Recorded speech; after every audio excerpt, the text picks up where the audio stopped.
It's a big crowd.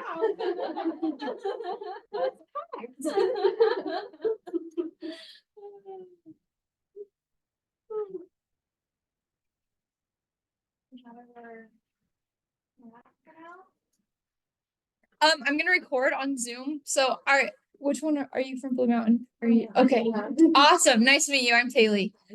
We have McKeely joining and she's from Bozeman from Bridger Care. So she's gonna be on Zoom. So if you want to maybe I don't know if to be able to pick up on the microphone if you want to sit kind of close to my computer, just because I don't have a fancy video / microphone set up. It's just on my laptop. So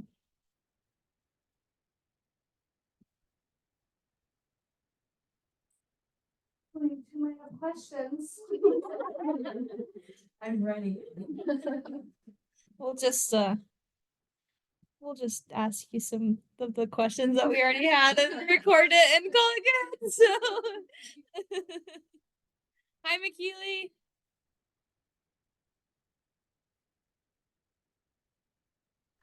Hello, how are you? Good. How are you? We have a really big crowd here. Wild meeting us three basically. Perfect. So what I'm thinking is maybe we can just you guys can all introduce yourselves. I'll ask you the questions that we kind of talked about if you have anything else you want to share, and we'll just record it and put it on our sustainability website, and then everybody that participated in the resource fair earlier today can just kind of share it in case people are interested, if that's okay with you. Yep, that's perfect. Okay, cool. I'm trying to think. I was going to say something else and I forgot. Oh, yeah, we gave out all of our menstrual cups though today, so we were super excited. I think there was a lot of menstruators that were really excited. So we had 60 or I think total around that many to give out. Yeah, so we had 25 and we gave out all of them. Yeah, and I think I at least had that many. And then Curry brought a handful as well. So yeah. Happy Earth Day. Happy Earth Day to you. Okay, let me get these questions pulled up and then do you know was Jessica gonna come up? Planned Parenthood? I might look for her. You want to go look for her? Well, Yeah. cool. Thank you so much. Yeah, no. McKeely, is this your whole job? Do you just talk about menstruation all the time, or what do you do?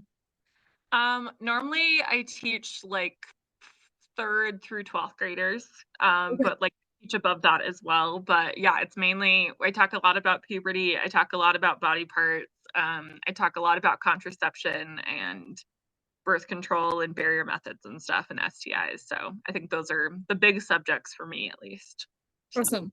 That's cool. Welcome. I was about to text you. It's like a weird little annex in here. I feel like this can kind of just be a round robin thing if we all want to contribute to these questions, but And I'm just gonna cut this out. You want us to look?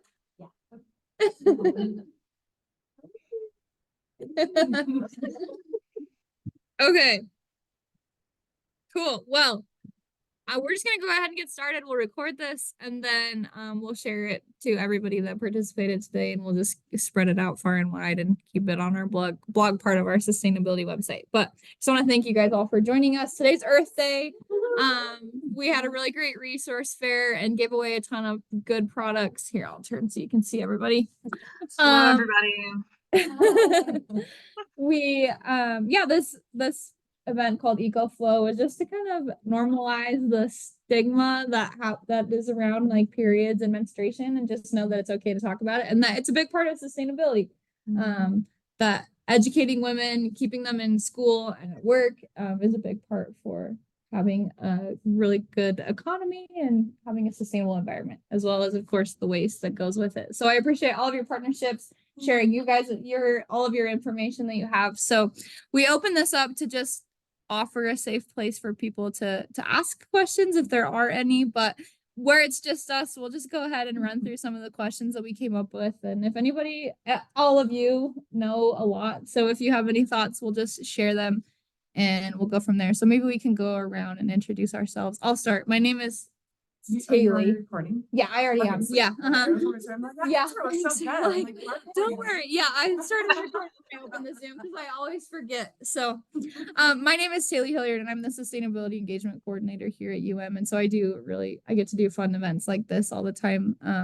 But in my personal life, I also help with an organization called Days for Girls International, and we help get reusable feminine hygiene products out to women and people, menstruators all over the world, to kind of help end period poverty. So I'm passionate about this subject in a lot of different ways. So, yeah. I'm Minha McLeod. I am a registered nurse. I'm working for Blue Mountain Clinic.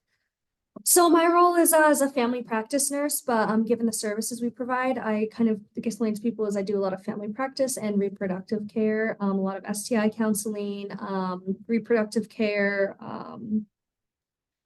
full abortion care, a little bit of everything. So my understanding is from a healthcare lens, Awesome. and then obviously as a menstruator, I have an understanding in a personal aspect as well. So that's who I am.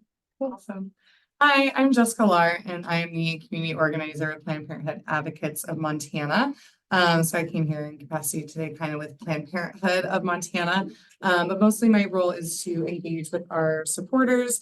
Statewide, I train volunteers and do outreach and education along with policy work. Planned Parenthood Advocates of Montana is the political and advocacy arm of Planned Parenthood of Montana, which provides, full array of reproductive and sexual and mental health services.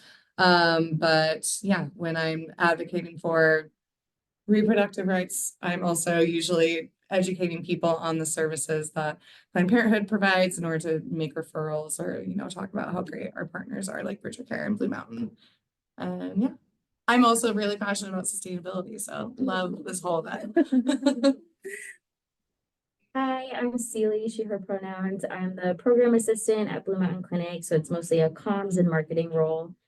So I have very little to no medical experience, and that's why Mika's here to offer that lens. Yeah, I'm excited to be here, and I'm glad that these events are happening on campus. It's really great. And I'm Odessa Ward, she, her pronouns, and I'm the director of the Gender Equity Resource Center here on campus. We do a lot of things, put on events. We've got a huge library, and we also provide free period products and free emergency contraceptive. And one of my majors is actually environmental studies, so I'm also really passionate about environmental issues and sustainability. So this has been a really cool event to be part of, and kind of combine my two interests in feminism and environmentalism. So yes. Okay, McKeely, it's you. Oh my gosh, final one. My name is Haley. I use she, her pronouns. I'm an education specialist at Bridger Care, which Bridger Care is both a Title X clinic. So most people know what Title X is, and most people in this room probably know what Title X is, but we also have Montana Family Planning, which is created to basically also like hold the funding for Title X funding and all the other clinics within Montana. And so we're both of those things. We're a clinic, and also the education department that I work through has now a statewide teen pregnancy prevention program grant, which is not a great name. We don't love that name. And so we call it the Montana Youth Wellness Initiative. And we partner with a lot of other organizations on that. So yeah, we do reproductive and sexual health care. We also do gender affirming care. And yeah, have all the cool clinics that we also get to work with statewide now. In my role, we were talking about this before I was recording, but I basically talk to parents and community members and lots of different people basically about puberty and menstruation and how bodies change through that. And also as people get older, I get a lot of different questions about like what is normal and what is not normal, which I'm sure if there's a nurse in the room, like you probably get a lot of like, am I normal questions as well. And so, yeah, it's just like debunking all those different things. And I'm also an organizer with Sunrise Gallatin Valley. So I also organize for sustainability in my free time as a volunteer. So yeah, an intersection as everybody else in this room. Yay, I love it. Thanks all for supporting. I'm like getting goosebumps at all the really cool women in this room. Okay, so I'm just gonna go ahead and like read off some of the questions that we brainstormed that like if people didn't get appropriate like puberty discussions or even sex ed, like we just wanted to kind of ask some of those general questions and get your answers. So the first one that we have is, why do we menstruate? So like just from a physiological standpoint, like what is it and why does that happen each month? So McKeely, do you want to take the lead on this one, given that this is a lot of the education you do, or how do you feel about this question? I can perfectly take this question. Love You all can add on anything, because also, yeah, my mom is a nurse, and mad respect to all the nurses and healthcare professionals out there as well. So she's the one who taught me about this. But typically, so something that I literally educated about yesterday. So there's what we call our period and like our menstrual phase. And then there's the entire menstrual cycle. And so like the menstrual phase is like a piece of our menstrual cycle. And so the entire menstrual cycle is like, people think of as like 28 days. And then like the menstrual phase is like normally like a week within that. So physiologically, like why that happens is because it's the first stage of the menstrual cycle. And so what happens is that basically like an egg, or what is called an ovum from the previous cycle, isn't fertilized by a sperm cell. So the ovum is basically like the sex cell for people who have uteruses. And then a sperm cell is basically the sex cell that people who have penises and testicles have. And when that happens, progesterone and estrogen drop. And the thick lining that like, we always, when we talk about it in puberty classes, which is always so funny, like all of the like party decorations that like are like within the uterus basically get like flushed out. They're no longer there. And so basically that's shed through the vaginal canal. And it's not only blood, but like also mucus and tissue. And so that might be why there's clots or like different types of like consistency to things that are coming out during people's periods. And some pretty common symptoms of that would be like cramps, tender breast, bloating, mood swings. Some of the kids who like have older siblings who are menstruating are always like, oh my gosh, like that makes so much sense. If that was happening to like my older sister, that would like make them feel so terrible. And I'm like, yes, like be compassionate. People's bodies are going through different things. Like, let's be kind. But yeah, and there's lots of different things that can also help with that. But that's kind of like the physiological response to that. Like, and the first part of the menstrual cycle is the menstrual phase. So. Great. Thank you. Anybody else have anything they'd like to add? No, I like the way you summed that up. I was gonna go way too deep into like hormones and hypothalamus, so I feel like that would have just gotten muddy. So that was good. 101. I will say though, I like how you talk about how it's a part of your menstrual cycle, just that is one phase. And I think when you talk about discussing menstruation with others, and I think this is a question. Yeah, we can just go right down to it because that kind of leads into it. One of the questions says, what are the 4 phases of the cycle and how can we like take care of ourselves through each phase, or what might it look like, I guess? Yeah. So I'm like, okay, trying to think of how to explain this without overly explaining it. So during your menstrual cycle, there's 2 things happening. There's hormones that are essentially triggering things in your ovaries that are going to cause changes in your ovaries. And then there's those changes are going to cause hormonal changes that trigger changes in your uterus. So that's when you're going to have that like shedding during menstruation, during ovulation, you're going to have some hormonal changes that's going to move, obviously, an egg to be fertilized. So the different phases through that, you have the first one being menstruation, you have proliferation, you have I'm having a brain fart. Let me think. Ovulation. Geez, I'm like, this is the one. Yeah. Ovulation. No, you're right. I was like, my brain just not working. Ovulation, and then the follicular phase.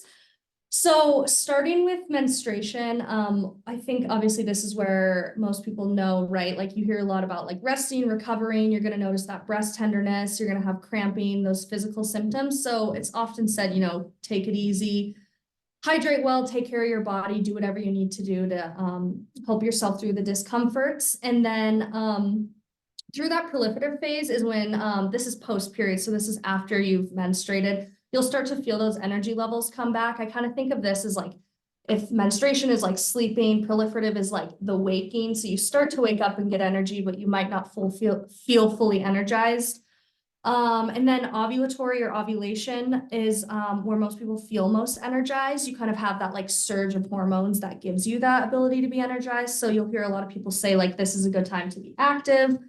You might feel more social, you just might feel generally better. And then the follicular phase is where most people think of as like you'll hear premenstrual symptoms. And so you kind of start that process again where you're feeling maybe a little agitated, irritated, your body's starting to prepare for menstruation. One thing that I think is really important, those are kind of the key things we hear a lot about those cycles, but everyone's different, you know. Some people I know say the second they start menstruating, they feel better, right? They have that energy. So I think also listening to your body and doing what feels right is really the best way you can take care of yourself through any phase. For sure. Thank you so much. Did you have anything you wanted to add, McKeely, or anybody else in the room? Yeah, I think again, and I feel like a lot of the information that we're going to share today is just like everything is so individual. And I think that there is also within menstrual cycles, there's such a range of like people want to know what's normal. And I feel like also just if people feel like something is off, like people have that intuition about their own body is to know like if something doesn't feel normal to them, which is a big indicator of then like, oh, I need to go see a nurse or a provider or go see someone who has more knowledge about this, who sees people every single day and can like normalize that. So yeah, that's what I would just add on to the normalizing of differences. I have a question. I feel like you hear there's the luteal part of your cycle. Oh, so What is that? so the luteal, here, I flip this around. So you go menstrual, proliferative, ovulatory, luteal. Luteal. Okay. Yeah. Cool. So the luteal is gonna be that Like your PMS. PMS kind Yep. of feeling Okay. like you're starting to prepare back for your period. Cool. Awesome. Okay. Another question that we have is how can I track my cycle? And why? Like, why is it important that I should track my cycle? Anybody want to take this one? So, Planned Parenthood does have Can you a- hear her? Okay. Do you need me to move my mic? Yeah, I can hear everybody perfectly. Okay. Okay, great. Planned Parenthood Federation of America, which is who Planned Parenthood of Montana is associated with, developed or worked with obviously a company to develop an app called Spot On. And so there's a lot of different apps that exist that can help you track your period and just your menstrual cycle and track like your energy levels and any kind of other symptoms that you might have. I know that there has been growing concern, especially since the Dobbs decision, about security and safety when it comes to protecting your data. So if anyone ever feels like uncomfortable about using an app to track that information, or if like that's just not like what best works for you or works best for you, using, a calendar or even just like notes on your phone. Since, as you said, like that everyone, it's very individual and that some people experience a wide range of symptoms or emotions or states of their like physical well-being during their cycle. Keeping track is important because it can help you then predict and know when to take care of yourself. Or if you have, your period and your cycle and generally how you feel is what's the word I'm looking for? When something like repeats, when there's a pattern to it, and then suddenly that pattern changes, then that could then help you if you wanted to go see a doctor, or if you notice that like, okay, I'm developing a new pattern and this is different for me, and I have this information that I'm then able to bring and talk to a nurse or doctor about. These are what I've been experiencing. And that's why, yeah, it's good to track. You don't have to, but some people like to. And some people are always irregular, and that's okay.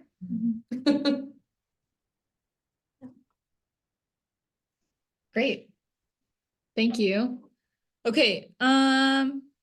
let's move into period products. So there's this question, what are the options for me as part of, wow. What are the options for me as far as period products go? Very vague. Give us all the deets. I actually can, I can start off because we were sharing some information today about kind of more sustainable options, but of course we have our normal, I guess I can be in the frame. We have our pads and tampons that are, I feel like, the most common that you hear. Pads of course go like lined with your underwear. And tampons usually go up the vaginal canal. So those are kind of like when you are first trying, when you first have your period, you usually use pads, I feel like, but you can just choose between the two. And then more recently, I feel like when it comes to sustainability and other new products, and of course, like a lot more research going out with studying women and menstruation in general, there's been a lot more products that have come out. But today we were sharing information about period cups that are similar to tampons, but you can leave in for 12 hours. They kind of just suction and hold in your vaginal canal, as well as menstrual discs, which sit under the cervix. So they kind of are a little bit higher and sit at a different location. And those are a really great option when you can leave them in for up to 12 hours, and they're usually made from medical grade silicone. There's all shapes and sizes. Sometimes you have to try them for a little while and give them a couple of cycles to see if you like them or not. And then there's also reusable pad options that I feel like are becoming more popular. So usually made with like a hypoallergenic cotton, I don't know, like organic cotton or flannel that absorb, and then you can wash them and reuse them. And then I feel like there's like a whole gamut of options as well as far as like sustainability when it comes to just pads and tampons. So there's like, you can buy organic tampons and pads now. You can buy ones without the applicator that have less waste. I think people get concerned about sometimes the ingredients that are in pads and tampons. And if you are having any irritation or things that way, that you might want to look at maybe shifting to a different product. But I don't know. What am I missing? Anybody else have anything to add? I would say too. Everywhere too. Yeah. Sorry, go ahead, Keely. I would say too that it's as somebody who, like been menstruating since I was 10. Rough time for a 10-year-old. But like as somebody who's been menstruating since I was 10 and like is now 26, I feel like I've gone through like a lot of different cycles of like what works for me and come more into like, wow, the climate crisis is really pressing, and like how do I also deal with this juxtaposition for myself? And I think there's a lot of like balance between individual responsibility and like policy and system levels things. And I think for people who are on their periods and like doing that, I think especially people who are more sustainability conscious, it can feel really like this weird dynamic of like, and I think people who are on any sort of like medical supplies too, who are like, wow, I'm being so wasteful. And I think too, like whatever works for people should be something, in my opinion, like that they should be able to use. I think especially since like options like tampons and menstrual cups and disc, some people for like inserting things into their vaginal canal can be so tender, and that can like not feel good. And so just want to say that people should use what suits their body and what they feel comfortable with, and like find that option for themselves. And I think that it's so hard to like balance those things as individuals who do feel responsibility or taking more responsibilities than like corporations or systems or governments or like recycling systems and waste systems. And so, I would also say, like make it something that feels like it's accessible, whether that's like, what people can afford, what people can access, like what feels best and like fit somebody's lifestyle. Like maybe a Diva cup fits somebody super well because they work in a building that they have a sink that they can wash it out, but like thinking about having to spoon it out with like a thing of toilet paper or toilet tissue or something like that and then reinserting it, and not having something to easily wash hands can be something that people don't want. And so it's like certain methods can also be good for backpacking, but not, maybe going to class, and so it's okay to have different options as well, and to like really spread that out. one of the other things that I wanted to bring up for menstrual underwear, because we talk about this as an option a lot, is that there's been recent like studies and stuff about PFAs. And so PFAs are they're a huge family of chemicals. There's around 12,000 of them. And so if any of you have ever heard about that, it's something that's like within the sustainability like conversation about PFAs. But PFAs are in like textiles to make sure that they're more resistant to stains. They're in cardboard to make sure that grease doesn't seep through. They're in a lot of different things. And so they are also in menstrual products, and not only just menstrual underwear, but other things. And there's menstrual underwear and also other types of menstrual products that do not have PFAs, but I thought I would mention them in case anyone was like, oh, I do not use that option because it has PFAs.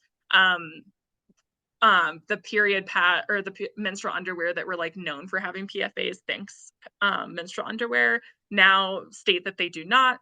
And there's other ones that are like on different lists online, things like Period Isle. I think Ruby Love has some, I think Madi Body, Salt, which Salt is now available, both their menstrual cups, disc, and menstrual products in like CVS and stuff, which is really awesome. And so just do your own research around that. They are like a large family of chemicals, and it's not something that is not within our body. Also, there is like studies done on people's blood systems, and people like they can detect PFAs within our blood. And so it's not something that has not already been spread. They're a huge family of chemicals. They're in a lot of different things, and also our blood as well. So just wanted to mention that because it comes up a lot when I'm talking to high schoolers who are like more interested in that. And it's like it's like an area you can dive really deep into. And I feel like there's maybe a lot of fear, especially since there is a lot of blood vessels around people's like vulvas and things like that, that of course they're wanting to be more conscious of like what type of materials and stuff that they're putting in there. But everybody has different comfort levels with that and different things that they're like, oh, I don't care. I'd put tinfoil, near my vulva or something to catch blood. And it's just like, everybody has their own comfort level and gets to make that choice for themselves. So, yeah. For sure. Thank you so much for mentioning that. I feel like it's really important to know that, yes, sustainability is a thing. And I think a lot of more people, I mean, clearly we just handed out 60 cups today and people are thinking about it, but ultimately you have to do what's best for you. And it's most important that you can, remain healthy and take care of your cycle the way that you need it to happen. And it's okay to change different products, or if one doesn't work, to try a different one. And like, there's no shame in that. So thanks for sharing that. Anybody else have anything? I think it'll segue into the next one, but I think too, mentioning birth control options as a form of handling your period, because I know a lot of people will take birth control pills orally, and they'll skip that placebo week purposely if they're having different irregular periods or they have any concerns. Hormonal IUDs can a lot of times lighten period flow or completely get rid of it. So I just think it's good to have those thrown out there as well as some options, if that is maybe not something you're looking for as a birth control option, but maybe more so for menstruation or in conjunction to birth control options. You can have a couple different effects from those as well. Yeah, thanks. That was kind of our next question, is like what are birth controls, and if you wanted to share like pros and cons with them, or just kind of share the whole gamut of what's out there. So I also feel like there's so many experts and I'm just staring at you all and you all are staring at me. No, I you're want to good. answer anything because I can jump into one type too. I can talk about the most eye roll cringe one whenever I talk to high schoolers, the one that they do not want me to talk about. So when we talk about birth control, the other, like the number one, like 100% effective way of not getting an STI or getting pregnant is being abstinent. And also abstinence can run a gambit of like what that means. And so I make it very, very specific and talked to teens about this last night, but it's basically any time that pre-ejaculate or ejaculate, which is semen or also called cum, gets near a vulva or around a vulva. So there's like lower risk if a penis isn't inserted into a vagina. But there is some level of risk as well. And so we just tell them like anything that you're doing that is not getting, pre-ejaculate or ejaculate near or in the opening of a vaginal canal or vulva is like going to be lower risk. And so abstinence is the most 100% effective way. And so, yeah, people also need to understand like what they're consenting to. So I feel like consent is also a big part of like abstinence, of like, what do these things mean and what does that involve, so that they can know the body part, so that they can know, is a penis that might be ejaculating getting near a vulva or a vaginal canal potentially. So and they always roll their eyes in their heads, at least at me. They're like, oh my God, like, I cannot not have sex. But I'm like, some people choose all different sorts of things. We're not saying that you can never have sex if that's the decision. Yeah. And I'll add that, you know, there's a lot of different birth control options. So as we've been saying, like a lot of things are individual. Some people are very sensitive to hormones. Other people might take birth control because like their hormones are maybe kind of out of whack around their periods or before their periods, and they're not taking it as a form of preventing pregnancy, but as a way to regulate their cycles or regulate their emotions. I don't know if one of you wants to talk about PMDD or PMDD, premenstrual, what's it called? Something dysphoria. Yeah, thank you. And so, but then there's also, yeah, birth control that doesn't involve hormones that then won't impact your cycle. Because I know some people, I was in the boat of like, I don't want to not have my period. Like it's something that just like gave me reassurance. And so the idea of being on a birth control that completely stopped my period, I didn't necessarily like. I explored, you know, getting a Paragard IUD, but then heard that, oh, if you already have heavy periods and crampy periods, then it might make it worse, at least for like the first couple of years. So then I went with the Mirena. I've been happy ever since. So like, just know that like there are options. There's stuff that involves hormones, there's stuff that doesn't. And, you know, you don't have to be having sex or having, you know, penis and vagina sex in order to like justify being on birth control. You can use it for other things. Sometimes I know I had friends that went on it for their acne in, you know, middle school. So I just want to throw that out there, because I feel like there's that shame factor of like, oh, I'm on birth control, it must mean I'm having sex. And for some people who maybe like aren't having sex or aren't sexually active or like want to wait to become sexually active, they're worried about that stigma of, if I'm on birth control, it must mean I'm having sex. But like, there's a lot of different reasons why people go on control. And I think speaking to the pros and cons of it is exactly what you're saying. And I think what you're highlighting is that the pros and cons look different for everyone. What might be a pro to me might be a con to you. Yeah. And so I think that's what's really powerful about having options. I'm hoping more options become more readily available. I don't think we definitely have encompassed everyone's needs by any means, but I think the biggest thing is being able to say, yeah, what's best for me, and having somewhere where you feel you can get information for that, right? I know we talk a lot about Blue Mountain. We'll do, I do STI consults, which a lot of the times turn into birth control consults, because obviously those things can go hand in hand frequently for people. And so just having a space where you know, whether it be a healthcare provider in a clinic setting or in an outreach setting, you know, just having somewhere where you can talk about those pros and cons and how they relate to you personally, I think is really important for you to be able to make a decision on birth control and why you're taking birth control as well. This is where I'll plug the university's Career Health Center has opportunities to be able to talk about all this stuff if you're a student, as well as going back to when we were talking about like menstrual products and access. Like, we are doing so much better about having like menstrual products all over campus. I know that the food pantry up here in the branch center where we're at right now, Curry Health, Gert gives them out. Like, I think there's a lot of bathrooms on campus. You can also find menstrual supplies, which is really awesome when because everybody's been in a pinch at one point where you're caught off guard and you need something. And so there's a lot of really good resources as well at the University of Montana. I just want to make students aware that like that's okay to ask about those things.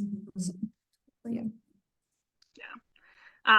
One other thing that I'll mention is for people who are on hormone replacement therapy is that there's certain types of birth control, like they just have to talk to the provider on both like the mixture of hormone replacement therapy and then what types of birth control are available for both of those things.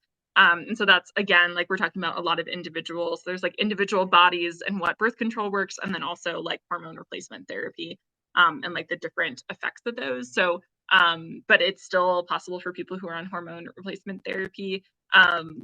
Do you all want me to run through the different options of birth control? Yeah, sure. Yeah, that'd be great. This is the 101. I'm going. Sorry. Just tying up the hair. Yeah, I'm just tying up the hair. I have to get ready. So one thing I want to mention is that, again, like everyone's saying, like there's individual choice ways, different bodies. There's also access. So some things are like place it and forget it for, you know, depending on somebody's personality of there's somebody that is going to remember to take the same thing every day versus somebody who is not. So I think it's also good to like do some self-reflection as like an individual who might be seeking that out. And like you were saying, like it's very much also like not just about having sex. There's so many different options with that as well. And so that like IUDs also can be a form of like emergency contraceptive, which is also like another form of it if somebody then wants it to be an option for birth control after using it as emergency contraceptive. So like was being talked about, there's two different types of IUDs. So there's copper and hormonal. Copper can stay in for up to 12 years. And for people who have, you know, heavier periods or have a heavier flow, that might not be something that like they want to put in because it can increase cramping and bleeding. The hormonal IUD, it can reduce menstrual bleeding and cramps and even get rid of like people's period completely. And that can last between 3 and 8 years, depending. There's a couple different types, depending on like the different brand name. Both are T-shaped, so they're like 1.5 inches. Some people make earrings out of them after they get them out, which what an outfit decision. I just love it so much. And they don't protect from STIs, which most forms of birth control, except for condoms and dental dams and things like that, normally, you know, do not protect against STIs as well. Or I guess what I meant is internal and external condoms are the only types that prevent against both pregnancy and STIs. And people do have to get a prescription or like get the device implanted, but they are 99% effective. And both can cause irregular bleeding. And sometimes that can happen within like the first 6 months and be like something that people experience like on the onset of getting them inserted. I will also say that due to medical history and the way that medicine has been practiced, historically, like there's not a lot of research on bodies other than like white cisgender men. And so women getting IUDs and things inserted typically have not had pain relievers or any assistance within that process. And so a lot of clinics, especially like Planned Parenthood or Bridger Care or other clinics like Blue Mountain, like might have more education about like how to help a patient through that and not just dismissing somebody who's saying like that is so incredibly painful, because an IUD does get inserted up through the cervix. And so the cervix normally is what a baby comes down through and stretches, or sperm goes up through and can implant into an egg. So normally it is not something that a device that is, you know, even though it's a relatively small device, is like, it might be uncomfortable or painful for some people. And I don't want to say that across the board, but some people do experience pain and cramping and like other symptoms after getting them inserted. The next one is the Nexplanon or the implant. So again, it's 99% plus effective.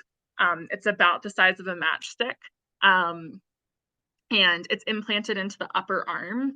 And people can kind of feel it. So I don't know if you all have ever seen the commercials, but it's always like armor up. And then there's like somebody feeling someone's upper arm. I'm just like, why are drug companies doing this? It's a very weird marketing message, but anyways, it's a very small dose of hormones. And I will note for like pretty much all the hormonal types of birth control, they use different. So there's progesterone and estrogen. And so they're using different levels of those hormones or different mixtures or only one, or like they're using different combinations of those. So again, that's going to fit with some people's bodies better. And then the Nexplanon and implant gets replaced every 5 years. And basically how that gets taken out is there's a small incision made right below the matchstick, and then it's taken out. The arm is numbed, and so people should, like, a doctor and a provider should be like making sure that there is like no pinching or like pain or sensation when they're taking that out. I've had one taken out, and that was something that they made sure to check in on me about and be like, how are you feeling? Can you feel anything? And again, does not prevent from STIs because it's not a barrier method. And then the Depo-Vera is the next thing, and that's basically a shot that's done every 3 months. People do need to make like an appointment to get this done in a clinic, and it's 99% effective if it's perfectly used, and then it's 96% effective if it's within typical use, which we're all humans. I don't remember to take my vitamin D every day. We live in Montana, probably just something that I need to know how to do.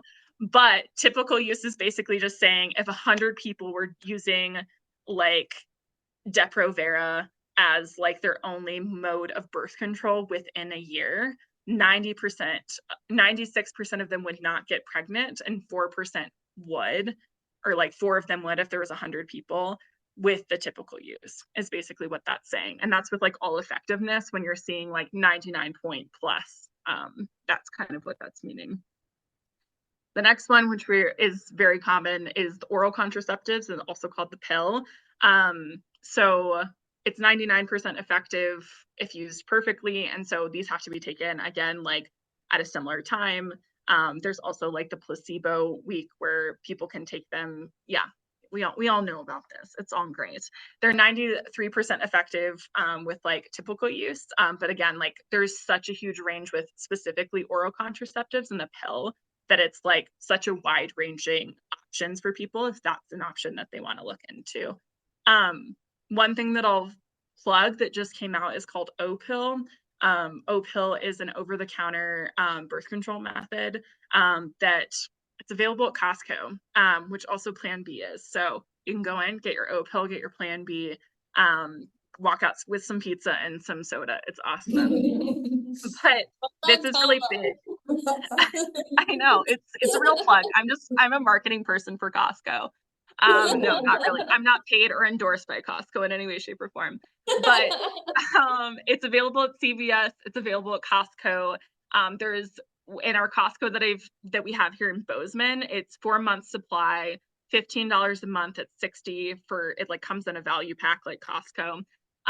It's also available online, and then they also sell them in a 3-month supply at most pharmacies for $50, and then I think for $20 per 1 month supply. So you get more of a discount of like more of a bundle that you buy. But it's a really cool thing in case somebody can't access a clinic or something, they can go into a pharmacy or something and grab that as well. The vaginal ring, 99% effective, 93% effective with typical use. So what we most typically see. How this works is it's basically, I wish I had my little demonstration things. I love making people pull the ring because it's like Woody's ring that you find on the back of him from Toy Story. It's amazing. But yeah, the vaginal ring is you place it every month, and it's refrigerated because once it heats up to body temperature and is inserted into the vaginal canal, that is like what makes it start working. And so and again, like the pill, you can take it out for the last week or you can leave it in depending on if you want to have your period, if you don't. You can also take it out for like an hour or 2 to have sex. I don't know how long people are having sex, that's a range, but that is like, you can take it out, reinsert it afterwards, and it should still work. And people need a prescription and a healthcare provider to kind of like prescribe that. And then the next ones are condoms. So internal and external condoms. External condoms have a higher effectiveness rate. So they're better at preventing pregnancy and STIs. There's places that you can buy them, and there's places that you can get them for free. And they're 98% effective when they're used perfectly. People are, again, very not perfectly. So this one drops significantly, but it's 80% effective with like typical use. And condoms can be used in conjunction with others. So it's great to like, if people are wanting to prevent against both STIs and pregnancy, and they're wanting to use both methods, then it's like a great option to pair. other ones. Internal condoms they were on the downtrend, like they were not seen as being as popular, and they're somehow on an upwards trend right now. And so they can be used in both, and external condoms can be as well, but internal condoms are specifically made to both be used within the anus and also the vaginal canal. And so they can protect against different things. So not only for pregnancy, but also STIs, because there's higher rates of STI transmission with anal sex because of micro tears within the anus. And then the last ones that I'll talk about are emergency contraceptives. So I already talked about like IUDs being used for that. And so that's like a good option if somebody is like, I can't take Plan B, I can't take Ella, which I'll talk about in a moment, but like I want to use this one and I want to have something that's going to be inserted for a long period, and it's already something that they were thinking about. Plan B can be used, and it's normally called like the morning after pill, but is something that people can get. There's a lot of clinics that have it for free. Bridger Care has it for free. Different health services have it for free. It also can be bought at Costco for $5.95. I think it's super, super cheap at Costco. People also don't need a Costco membership to shop at the pharmacy. So we'll just mention that. But Plan B can be used up to 3 days. It depends on the effectiveness rate. It can range from like, I believe 58 to 94% effectiveness, depending on when people take it in their cycle and like how that's working and like how many days they're taking it after. So, and then Ella can be taken up to 5 days after. One thing I will note is that Plan B has a BMI range of a cap of about 25 BMI. BMI is ridiculous. It was created, and like not a great indicator of health. But it is something that people need to kind of stick with to make sure that the effectiveness of Plan B is like being used. Ella is something that needs to be prescribed, but it has a higher BMI range for people who have a higher, like they have a bigger body. And so 3 different options for that. And then the last one that I'll mention, or 2 that I'll mention, which one I always make a joke about is withdrawal method. Withdrawal method is very ineffective. And we went to a conference last winter, and one of the people who was presenting said that she had a lot of withdrawal or pull out cousins. And so it is very ineffective because it's very variable. So around 1 in 4 people who use withdrawal method will get pregnant if they are using that as like their only method. And they will also say like there's withdrawal, and then there's also, we were talking about tracking cycles, and some people will also use like basal temperature and stuff like that to track if they're wanting a non-hormonal option. And so they can track their cycle. And again, like if they're using an app, or if they're using, some people have like the bead method. Some people will also do that if they want a non-hormonal option, and also like copper, other non-hormonal options do not work for them. So that is like my long intro to birth control. That was great. Thank you. Yeah. Cool. How are we doing? Everybody doing okay? Okay, we're pretty close to wrapping up. I just have a couple more things, a couple more questions. So, kind of regards to just like learning about our own bodies, but also like being able to talk to other people. So a big part of this event was being able to like be transparent with menstruation and talking to others. And so one of the questions that we have is how can we like talk to others about menstruation? Like, what if we like have really bad cramps and we need to talk to our boss to go home early from work? Or like if I have endometriosis, or I'm struggling with infertility, or, anything like that. Like what are some ways, maybe all of you could share some tips, but ways that we can just feel more confident talking about things like that. You all answer because I just took up a lot of room. Okay. Go ahead. Go ahead.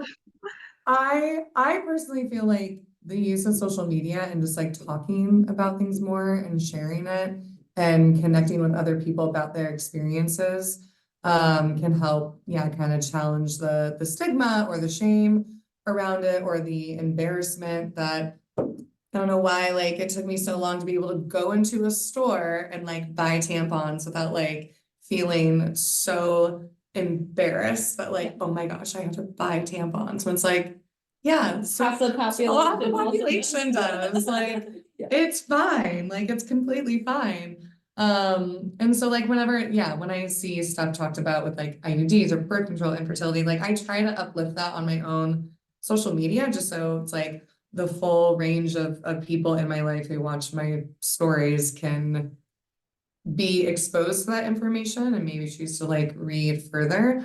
I have very high hopes for like the younger generation or the, you know, Gen Zs and like the next one coming up, that like the more we talk about it and normalize things, like with a lot of other topics in our culture that at one point were completely taboo, and now it's like we accept these things as like that we can talk about them because they're part of life and we shouldn't be fearful or afraid or ashamed about it.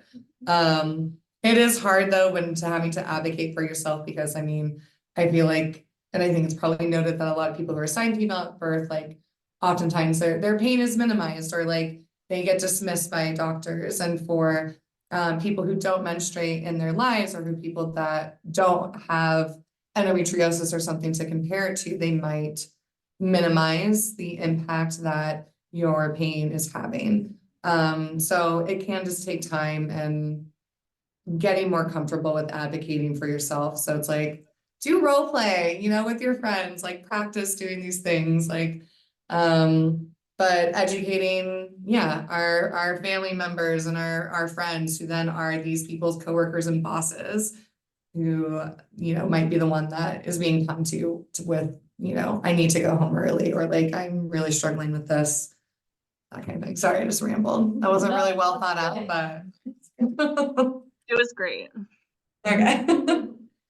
Yeah, no, I think what you're speaking to really talks about like comfort level, right? Because I can give like my opinion or thought on this is what you should do or how you should do it, but it really just depends on where you're at in your journey with feeling comfortable talking about that. And I think too, to recognize that it also depends on the space you're in. Not every space, as much as we'd love it to be, is necessarily going to be open to that or accepting. So I kind of like what you said about just practicing the role play, you know, like allowing yourself a space where you can find it, where you can feel comfortable having those conversations and normalizing those things for yourself. And then as is safe and comfortable for you, trying to introduce those into situations that you might need to. For sure. Yeah. Like you all were mentioning, I think it's also, I feel like anyone who's been on a college campus or on a campus with people who are also vastly different than you, it's also, there's a lot of people who have different religions or culture or like family values. And when I was in college, my mom, again, is a nurse, and like was a nurse for 40 years and just retired. And like we have really in-depth conversations about bodies and like how bodies work. And I feel incredibly lucky and fascinated by that, you know, within myself, and have interest within that. And then when I got to college, I think I talked very openly about it. And then there was people who came from different religions or cultures or places that were like not comfortable about it. And I think it's also like, it's also about respecting, I think for myself, had to learn how to like also respect that in other people and be respectful about different comfort levels, and not pushing, like I had these really strongly held beliefs because I had been taught about my body and the way that it had worked, and had been given language for that. And I think that's the other thing, is like having language for your body means that you can talk about it in an accurate way. And when you have, you know, words about it, you know, like hoo-ha, or like, you know, even talking about the elbow, you know, and being like, oh, the vagina and the weenus and stuff. It's like people, there's not like a universal, with slang and slang being used to describe body parts and anatomy, it's really hard to then get on the same page as someone else and be describing that unless you're using accurate language. And then somebody can know, oh, that's what you're talking about. But I think because it is such a stigmatized topic, because it feels dirty or gross, even though it is a normal body process, then it feels hard to talk about, especially using correct language and talking about like blood and vaginas and vaginal canals and different sorts of things. It can be really hard to then talk about it as well. So it's kind of like a push and pull. But yeah. Thank you. Okay, our last question is kind of like, it's really just like, where can I go to ask more questions? Like we were talking about like how do I know when I need to ask somebody or like when I have a problem? This is something that we've kind of addressed is like everybody's different. So it might be good to track your periods or kind of write down your symptoms, but like where do I go or like how can I get more answers if I'm still struggling? I know it's kind of vague, but what are your thoughts? So. I mean, this is probably like a good round robin opportunity for everyone to kind of maybe plug their resources that they're intertwined with. Because I know for Celie and I at Blue Mountain Clinic, we're a great resource. We do, like I said, walk-in STI testing, which a lot of times can turn into follow-up birth control consults. Obviously, we have providers available as well if you want to schedule appointments. We work within the community a lot. So I know we work with Planned Parenthood, we work with a lot of different organizations, the university as much as we can as well. And so there's a lot of intertwining services. So I think a lot of it is community based and finding those resources within your community. So that's, I guess, from ours. And I know Celie knows more too. So whoever else wants to share what resources they have or other resources, online outside of the community that you're aware of as well. Final BMC plug. I'll just add, similarly to Bridger Care, we do free emergency contraceptives at the clinic Monday through Friday, no questions asked. And yeah, that's been a great way for us to connect more with folks on campus and folks in our community. Yeah, letting people know, come through. So for Planned Parenthood, there are 4 health centers in Montana. So there's one here in Missoula, there's one in Great Falls, there's one in Helena, and one in Billings. And most of our health centers provide like the same kinds of services. The Helena Health Center is the one that provides surgical abortions out of our 4 health centers in the state. But you can go on the website, you can call and talk with a nurse or a tech if you have questions. There's also like an online like chat, and it's not a bot, like it's an actual like person that like responds to your questions. So if you wanted to like talk with someone, if you're not finding the information or the answer to your particular question. But Planned Parenthood of Montana offers telehealth. And so like if you don't live in a community that has a health center, or if you didn't need to like come in for like a full exam and just wanted to discuss things, you could do telehealth. And I know that Bridger Care does that too, because I've done telehealth with you guys. So yeah, always Planned Parenthood of Montana, you can find our website, and there's a tab for resources. And then on our social media too, we share information and little tidbits. But yeah, healthcare providers are a good place to go. Yeah, like plussing one to everything that was just said. I would also say like we're a more rural state, and so yeah, there's a lot of bigger towns, and then like phone calls or telehealth appointments are always like really awesome. And also you all have a student health clinic, which might be more accessible for especially students who are like on campus. And I would also say online and books, and that's like up to everyone, like what they're wanting to look up and what they're wanting to research. And I would assume also if people are on campus or if people are healthcare providers, they know this, but like trying to also understand, especially if you're looking up information and you're like, I'm not going to go into a provider, or like, I don't have the money for that, or like, this is like more of a like research question that I'm curious about, like knowing like who's writing, what their credentials are, and like what their affiliations are, like who are they getting paid by.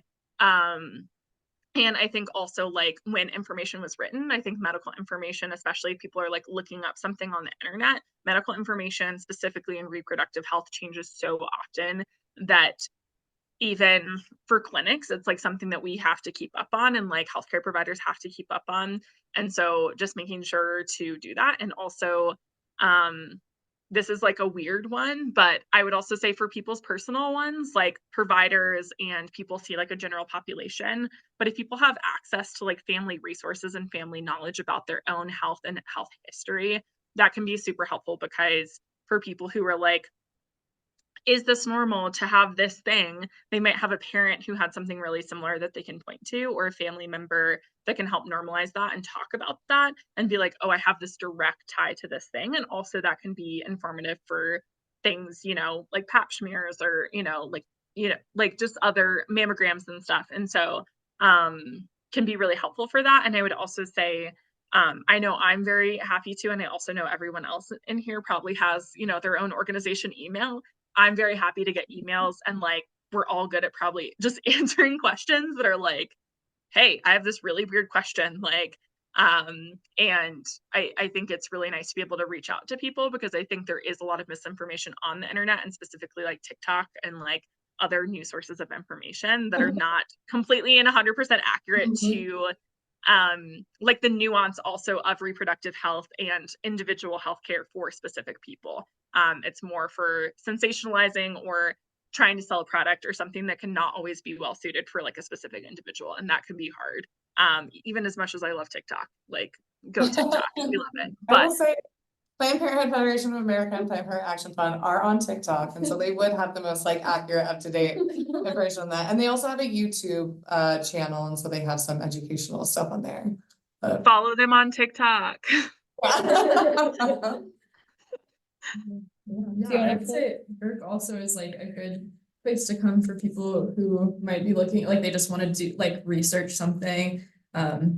We're obviously not healthcare providers, so we can't answer a lot of those like technical questions, but we can point you to people who can, like Blue Mountain or like Planned Parenthood or Curry. And also I think like resource centers like GERC are a big part of like that stigma like we were talking about. That like GERC is a safe place where you can come if you just want to talk about, menstruation. Like there'll be people there who will talk about it with you. So Awesome. Hey, well, thank you all so much for joining us. I'll just probably I'll send a follow-up email with this recording, and then I'll also love to gather your emails as well so that I can add it to kind of our list of contacts if people have questions, if they're looking for answers. So McKeely, thanks for joining us from afar too.